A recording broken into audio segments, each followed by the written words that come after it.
Здравейте! Гледам, хората си говорят тук на камера. Викам, чакай аз да кажа нещо мъдро. Изморена от приготвянето на една манджа, пиле с картофи, трудна работа, но за човек, оцелявайки след химиотерапия, наистина е трудно. Дай Боже, никой да не го разбере. Косичка си имам вече.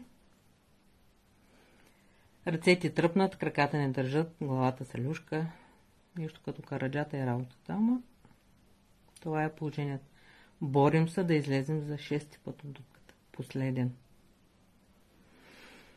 И викам, докато се почувам, да ви кажа 2-3 сладки приказки. Рака ни убива. Раката прави по-силен. Аз се приборих с него за 2-ри път. Дай Боже да е за последен, че май няма да имам сили за 3-ти. Пак, който Господ е рекал, той ще бъде.